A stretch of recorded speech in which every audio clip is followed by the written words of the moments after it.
안녕하세요. 피부 건강설계 생기한의원 부천점 한방 아니비누 피부과 전문의 한창입니다. 오늘은 피부의 당뇨병이라고 불리는 건선에 대해 알아보겠습니다. 건선은 올록볼록하게 올라오는 붉은 염증 덩어리 위에 은백색의 각질이 덮인 양상으로 각질이 너무 많이 떨어져 일상생활에서 많은 불편함이 있고 혹여나 전염되는 건 아닐까 걱정하시기도 하는데요. 우선 건선은 비전염성 면역질환입니다. 그 원인이 현재까지는 명확하게 밝혀지지는 않았으나 유전적인 소인하에 개인의 생활 환경 요인이 유발인자로 작용하는 것으로 보고 있는데요. 특히 부딪히고 자극을 많이 받는 두피, 팔꿈치, 무릎 등에 건선이 생기는 경우가 많습니다. 이외에 상기도 감염, 환절기, 스트레스, 음주, 흡연 등과도 그 연관성이 알려져 있습니다. 잠시 어려운 이야기를 하자면 이렇게 조직학적인 모습으로 봤을 때 우리 피부에 1만큼의 자극이 왔는데 면역 신호 이상으로 그 자극에 대한 대응이 1만큼이 아닌 10, 100만큼으로 필요 이상으로 면역세포가 몰리는 상황입니다. 이 이상 신호에 대응하기 위해 점점 각질이 켜켜이 쌓이게 되고 혈관이 과도하게 발달하면서 면역 염증 반응이 생기는 것입니다. 이렇게 단시간 내에 많은 혈관이 엉성하게 생기다 보니 또 몹시 취약해져서 이 은백색의 각질을 뜯어내면 쉽게 출혈이 생기기도 합니다.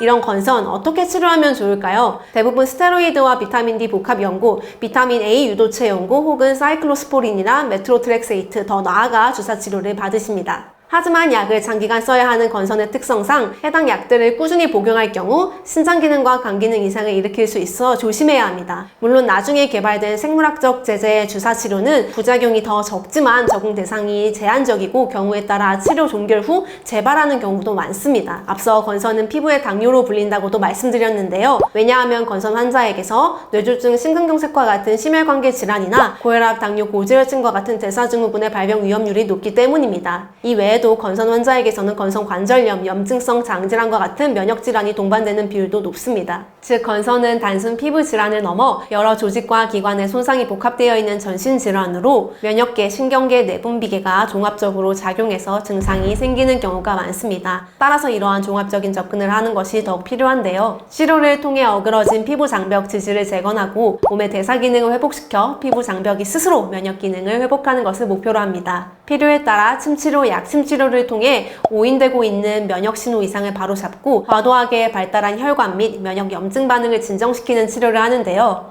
건선 환부의 각질이 점점 얇아지면서 주변과 경계가 옅어지고 색이 흐려지면서 환부는 점차적으로 정상 피부로 돌아오게 됩니다. 건선은 피부뿐만이 아닌 일종의 전신 질환이기 때문에 더욱 관리가 중요하다고 할 수 있는데요. 먼저 억지로 각질을 떼어내거나 긁어서 제거하지 말아야 합니다. 또 적절한 운동과 휴식을 통해 면역력이 떨어지지 않도록 조심해주세요. 그리고 편도선염에 의해서도 건선이 악화될 수 있으니 환절기, 겨울철에 특히 조심해주시고 피부 장벽을 위해 항상 보습에 신경을 써주셔야 합니다. 무엇보다 음식 관리가 중요한데요. 소위 혈당 스파이크를 일으키는 그런 당부화 지수가 높은 음식은 건선을 악화시킬 수 있으니 가급적 피해주시고 신선한 야채 위주의 식단이 될 수 있도록 해주세요. 햇빛을 통한 비타민 D 자연 합성 역시 중요한데요. 해가 너무 강한 11시에서 3시를 피해서 햇빛을 30분 정도 꼭 쬐어주세요. 햇빛을 받으시면서 가볍게 산책하고 러닝하시는 것도 더욱 좋겠습니다. 건선, 의료진과 함께라면 좋아질 수 있는 질환입니다. 지금까지 피부 건강설계 생기한의원 부천점 한방 아니비누 피부과 전문의 한창이었습니다. 오늘도 생기 있는 하루 되세요.